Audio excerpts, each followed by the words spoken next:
फरियाल का खून खौल उठा। तो तुमने शिकायत क्यों ना की? डरती हूँ बीबी जी। शेरबानो की आंखों में आंसू आ गए। ठीक है, तुम रहने दो। फरियाल ने इसके कंधे पर हाथ रखा और खुद ट्रे तैयार करके किसी नौकर को देने निकल गई। सामने ही अता मिला जो गोश्त सब्जी लाया था। अता भाई, ये नाश्ता रफीक के कमरे में दे आओ। जी बीबी। अता ट्रे लेकर चल दिया। कुछ देर बाद रफीक तैश में भरा वापस आया और ट्रे फरियाल के सामने पटख दी। मैंने कहा था तुम खुद लाओ। मेरी बात की कोई वक़ात नहीं। मेरे कमरे में मुलाजिम भेज दिया, वो चला रहा था। सब लोग जमा हो गए। क्या हुआ? जमीला बेगम ने पूछा। रफीक फौरन बोला, ये नौकर के साथ खड़ी मेरी बुराई कर रही थी। फरियाल दंग रह गई। इसने तो ऐसा कुछ कहा ही ना था। तेरी औकात किया है जो मेरे बेटे के खिलाफ जुबान खोले? जमीला बेगम ने इसका बाजू पकड़ा और एक जोरदार थप्पड़ मारा, फिर इसे धकेलकर नीचे गिरा दिया। फरियाल की आंखों से आंसू बहने लगे। अपनी हद में रह, वरना ऐसा हाल करूंगी कि दुनिया देखेगी। जा दोबारा नाश्ता बना। फरियाल आंसू पोंछती कांपते हाथों से रोटियां बेलने लगी। शेरबानो दबे लहजे में बोली, बीबी जी अब क्यों नहीं आवाज उठाती? ये हवेली जितनी उनकी है इतनी ही आपकी भी तो है। मेरी बात कौन सुनेगा बानो? फरियाल की आंखें नम थीं। आजकल सब सुनते हैं बीबी जी। ये सोशल मीडिया का दौर है। लेकिन आपके पास तो मोबाइल तक नहीं। फिर शेरबानो ने अपनी जेब से 5,000 का नोट निकालकर उसकी हथेली पर रख दिया। ये ले लीजिए। इस जहन्नम से निकलने की राह खुद बनाइए। फरियाल हैरत से नोट को तकती रह गई। ये कहाँ से लाई हो? ये मत पूछिए। बस इतना जान लीजिए कि आपको अब मजीद जुल्म सहने की जरूरत नहीं। ये कहकर शेरबानो वहां से चली गई और फरियाल अपनी हथेली में रखे 5,000 के नोट को देखती रह गई, जैसे पहली बार जिंदगी में उम्मीद की एक किरण हाथ आई हो। फरियाल अपनी पसंदीदा जगह पर बैठी परिंदों को अलिफार्ती देख रही थी। उनकी परवाज, उनकी आज़ादी पर इसे रश्क आ रहा था। गाल पर पड़े ताज़ा थप्पड़ का निशान अभी तक जल रहा था। अचानक कदमों की आहट सुनाई दी। वो मुड़कर देखती है तो सामने वारिस खड़ा था। सफ़ेद पिच शर्ट, बाल लफासत से संवारे हुए एक दिलकश जवान। कैसी हो मैडम? कहाँ गायब हो? सुबह से ढूंढ रहा हूं, नजर ही नहीं आए। ये वो वाहिद शख्स था जिसके लहजे में ना तहकीर थी ना हुक्म देने का गुरूर। आप कब आए? फरियाल ने हल्की मुस्कुराहट के साथ पूछा। 11 बजे पहुंचा था। तुम कहाँ छपी हुई थी? मैं तो यही। वो अपने गाल पर पड़े निशान को छुपाने की कोशिश करने लगी। वारिस ने आगे बढ़कर एक छोटा सा डब्बा उसके हाथ में थमाया। ये ब्रेसलेट तुम्हारे लिए। जूनी के लिए खरीदा था तो सोचा तुम्हारे लिए भी ले आऊं। फरियाल ने झिझकते हुए कबूल किया। आंखों में नमी और चमक एक साथ उतर आई। शुक्रिया, मगर ये चेहरा क्यों लाल है? किसी ने मारा है क्या? वारिस के लहजे में फिक्र थी। फरियाल की आंखों से आंसू बह निकले। इसने सब कुछ सच सच बता दिया। तुम कब तक ये सब सहती रहोगी? ये तुम्हारा भी घर है। अपनी जगह क्यों नहीं मनवात? वारिस की बातें कानों में गूंज रही थीं। वो सोच रही थी कि अगर वारिस इतनी हमदर्दी रखता है तो कभी इसने इसके हक में खड़ा क्यों ना हुआ। कितने दिन के लिए आए हैं आप? 2 हफ्ते के लिए। फरियाल के चेहरे पर उम्मीद की लहर दौड़ गई। आपके लिए चाय बना दूं? अदरक इलायची वाली? हाँ, लेकिन कमरे में ले आना।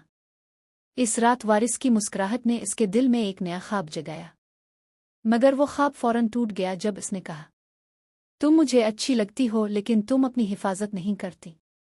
तुम बिल्कुल मेरी बहन जैसी हो और तुम्हारी ये मासूमियत कभी कभी मुझे खुलती है। ये जुमला सुनकर फरियाल बुझ गई। इसने कपड़ों की अलमारी खोली। माँ के पुराने जूड़े, एक चीन और एक अंगूठी, सब अपने बोसीदा स्कूल बैग में रखे। आंखों से आंसू बहते रहे।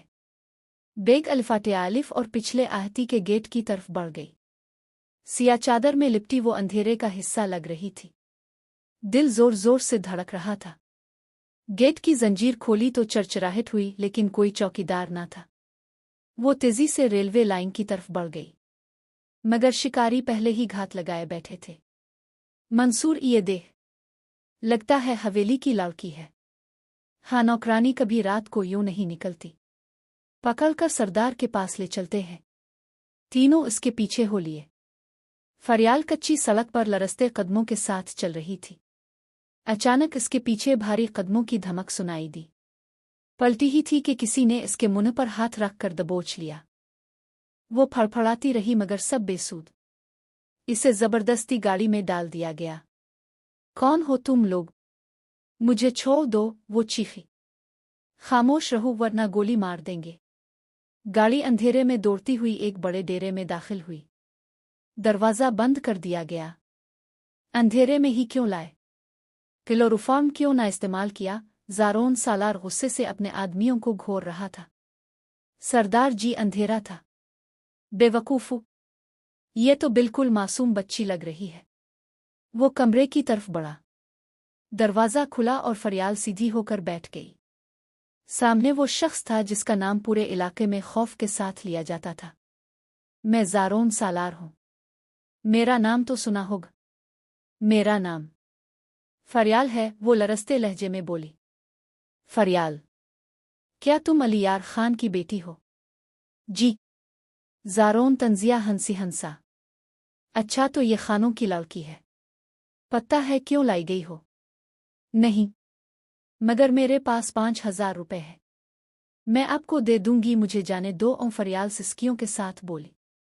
ज़ारोन के चेहरे पर हैरत उभरी। इतने पैसे कहाँ से आए तुम्हारे पास? शेरबानों ने दिए।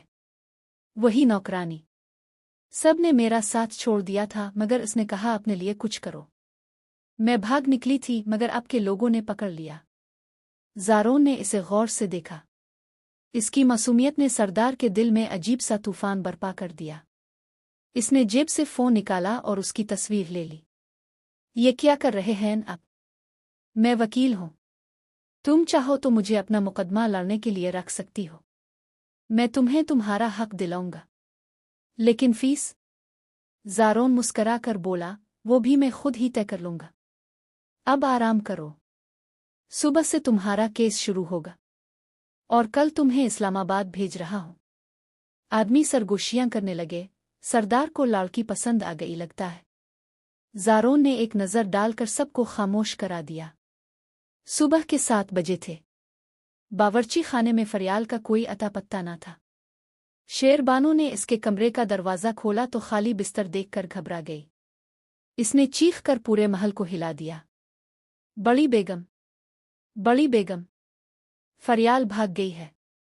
हवेली में जैसे भंचाल आ गया। सब एक दूसरे को देखने लगे। वारिस ने कांपते लहजे में कहा, कल ही तो बिल्कुल ठीक ठाक मिली थी, लेकिन इसके गाल पर पोड़ा थप्पड़ याद आ रहा है। शायद इसी ने सब बदल दिया। आली रज़ा खान, जो घर का सरबरा था, गुस्से से दे उड़ा। फौरन आदमी भेजो, पूरे गांव में ढूंढो। मैं अपने मरहूम भाई को क्या जवाब दूंगा? जमीला बेगम ने तल्खी से कहा, अपनी माँ की तरह भाग गई होगी।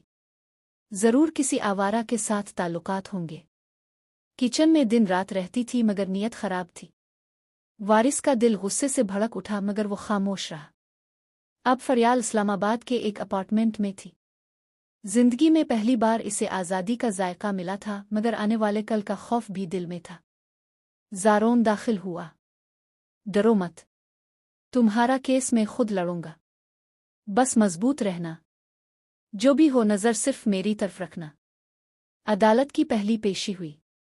जज ने नाम पुकारा। आपका नाम? फरियाल बिन्त अली यार खान। क्या आप अपनी मर्जी से यहाँ मौजूद हैं? जी, मैं अपनी मर्जी से आई हूँ। फिर इसने सब कुछ सुनाया। थप्पड़, रफ़ीक की गंदी हरकतें, जिल्लत और 10 साल का कर्ब। ज़ारोन ने सबूत पेश किए। 5,000 के नोट पर शेरबानों के फिंगरप्रिंट्स, हवेली की औरतों की रिकॉर्डिंग्स और शेरबानों का बयान। मुखालिफ वकील के एतराज़ात सब मुस्तरद कर दिए गए। अदालत में सन्नाटा छा गया। आली रज़ा खान का चेहरा गुस्से से सुर्ख हो गया। काश वो वहीं गोली मार सकता, मगर जानता था कि ज़ारोन शाह आम वकील नहीं बल्कि एक बड़ा नाम है। आखिरी पेशी पर जज ने फैसला सुनाया। मोहतरमा फरियाल बिन्त अली यार खान को उनका हक दिया जाता है। खानदान की जायदाद में से 35% हिस्सा और 10 करोड़ रुपए हर्जाना अदा किया जाएगा। अदालत बर्खास्त हो गई।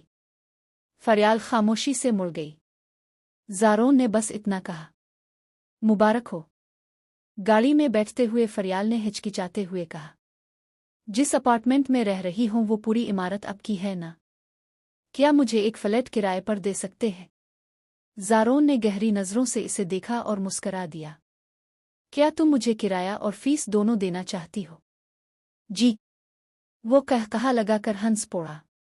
मैंने तो सोचा था तुम्हारी नई दौलत पर कब्जा करके तुम्हें अपनी बीवी बना लूंगा, और तुम किराए की बात कर रही हो। फरियाल के गाल सुर्ख हो गए। नजरें झुकाकर आहिस्ता से बोली, वही मंसूबा ज्यादा बेहतर है। ज़ारोन के लबों पर मुस्कुराहट फैल गई। जब तुमने मुझे अपने 5,000 देने की बात की थी ना, तभी मेरा दिल तुम पर टूट गया था। तुम मासूम लड़की हो, तुम्हें इस्तेमाल करने का इरादा कभी कर ही न पाया। फरियाल की आंखों में पहली बार एक नर्म चमक उभरी। इसने सर अलिफाटे कर ज़ारोन की तरफ देखा, पूरे सुकून और यकीन के साथ। फैसले के बाद फरियाल जब अपार्टमेंट लौटी तो दिल में एक अनोखा सुकून था, लेकिन साथ ही एक अनजाना खौफ भी। अब उसके सामने पूरी जिंदगी फैली थी। पहली बार वो अपनी मर्जी से जी सकती थी, लेकिन इस आज़ादी के साथ नए फैसले करने की जिम्मेदारी भी आ गई थी। ज़ारोन दोबारा आया।